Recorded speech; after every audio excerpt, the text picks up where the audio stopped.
casual tutorial time. Anyway, I thought this would be a good time to talk about slacks. Slack is such a broad topic that it'll be a little difficult for me to, talk about slacks in general, but hopefully I'll be able to cover a few things that might be useful for you. Anyway, the first thing to consider when you're working on slacks is that you want your tension to basically be neutral. So if your tension isn't neutral, get that sorted out. And also, you might want to use a slightly longer string because longer strings give you more room to work with. So, my string is pretty long. It doesn't need to be this long, but you might consider going up maybe an inch longer if your string is particularly short. Anyway, Slack is such a broad topic that it is difficult to cover everything about it. Just sort of as an example, moves like the hook. That probably wasn't in frame, but I think you get the idea.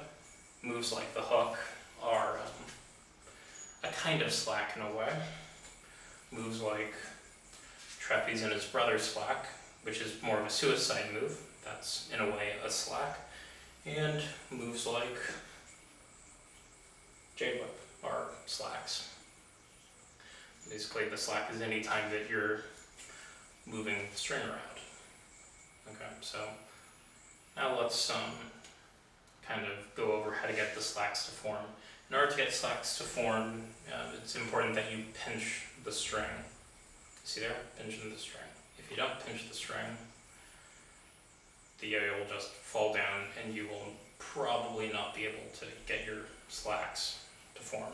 So that's something to keep in mind. And another example of that in a different direction would be if you get into a Houdini mount, you see this loop around your thumb. If you pinch here on your non-throw hand, that gives you a slack that you can move around, do what you want with. So those are kind of broadly speaking two ways to think about slacks. Places where you can pinch to keep the yo-yo still, and places you can pinch to keep loops of string still. Another example for this, if you've been following my tutorial series, is if you can get into a kink mount, you pinch here on the slack and you pinch there on the yo-yo, and you now have a piece of string that you can put into the gap in any of a variety of directions. So that is something to consider. Let's see if I can get my way out of here. I haven't really practiced that one too much, so I don't really know too many good things to do with it, but that's just an example of a place you can go. Also, you have that exact same concept from the wrist mount. You know how to do wrist mounts. Okay, as if you're going to roll off, you pinch on top of the yo-yo, and you pinch here on the slack, and you have another slack that you can find ways to thread into the gap or just move it around however you want it. It's actually very related to the kink mount in a lot of ways. Hopefully in a future video I'll be able to explain the relation between those. That would be a long video. But anyway, those are some examples, and another example I like would be, let's say that you do a double or nothing over your wrist. You can now pinch above the yo-yo and pinch here. Then, if you're careful, you can get there. You see the slack went down and around the yo-yo. Hook it over the thumb in order to sort of get its shape right. And then you can throw it into the yo-yo. If you're a little more accurate than me, you can actually get it to bind from there. There it is. So that's going to be our combo for the week. Anyway, so just to cover that one more time in depth to make sure that you're sort of getting each of the moves and seeing how this helps you understand slacks a little better. Let's make sure my string is good. Actually, make sure my string is good. That's something I should probably do more often.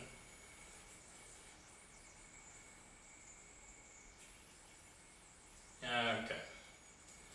So, let's see if I can land this cleanly. Okay, so what I did there is a double or nothing around my wrist. Now you want to pinch here on top of the yo-yo so that the yo-yo can, move freely. want to pinch here on top of the this loop here that goes around your wrist. So you're pinching up here, and together that will allow you to drop the slack down around the yo-yo. That'll take a little bit of practice. Sometimes it gets stuck on the yo-yo. You'll just have to work on that. Now I whip this up and around onto the thumb. So it's now up on my thumb. And then you can whip it in. Well, that's me missing. But, I mean, again, you know, if you mess up, that's just more cool things for you to work with. So, anyway, let's see if I can get back to where I was. So, there. Okay, then you whip into the gap. And then from there you can do whatever you want. Anyway, I've missed that a bunch of times, but I think you get the idea.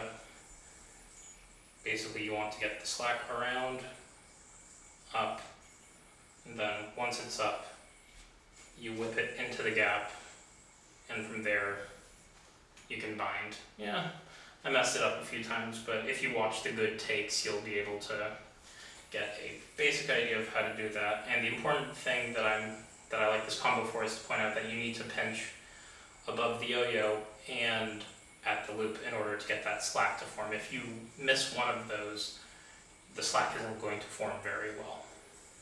Okay, so,